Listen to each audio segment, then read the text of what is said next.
I was 12 or 13 or basically too old for something like this to happen in the first place, but I was at the Ulster County Fair. There was a hall of mirrors there. Some of the mirrors were sort of like semi-translucent, so you could see the people waiting in line and they could see you, and it's fun because you make faces at them and all that sort of thing. And I see my dad standing outside and he waves at me. It's a very sweet moment. I wave back at him.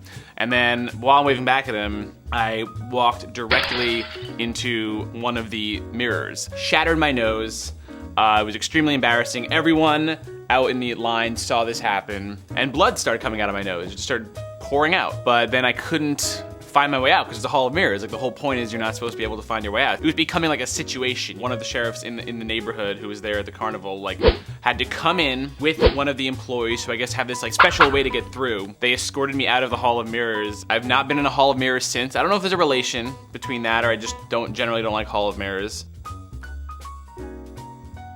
When I was a teenager, I found a lost dog wandering down our street, and I thought I'd help it find its home, so I looked on its tag, called the number, I said, "Hey, I found your dog, you can come pick it up at this address," and I chained the dog up in our front yard so that the person could come and find it. Then I totally forgot to leave a note or call my parents or anything and tell them about this weird dog. So I left, and just left a strange dog in the front yard. Then my mom comes home, notices there's a weird dog in the front yard, approaches it, and the dog growls at her.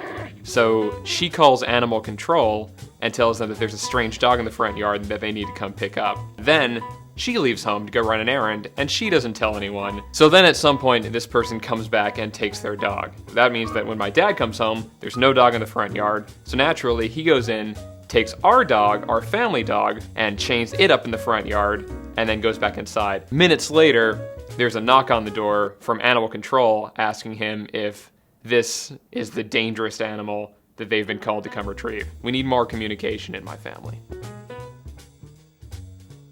When I was a kid, my family went on vacation to Universal Studios, and they had this show that was Star Trek themed. It was like a you're in the show kind of show, and people who were visiting the park, like me, would volunteer to play a part in this Star Trek show. And that I did that is not the embarrassing part of the story. And they did this thing which is not in the show, which should have made me suspicious. They lined me up, and I'm a little kid, and they explain to everyone, when the teleporter goes off, you're all gonna salute. And we go out, we do the show, and you're like in kind of like an amphitheater, you know, like other idiots who have family in this show are watching. So they call action, and we're doing the scene. First guy salutes with his right hand, going down the line, right hand, gets to me, special salute with the left hand, and then the MC goes, uh-oh, looks like someone needs to go back to Starfleet Academy, and the whole crowd laughs at me. And the worst part is that you pretty much have to buy a VHS of the experience. You're not gonna do it and not buy a tape of the experience, so we still have this on tape.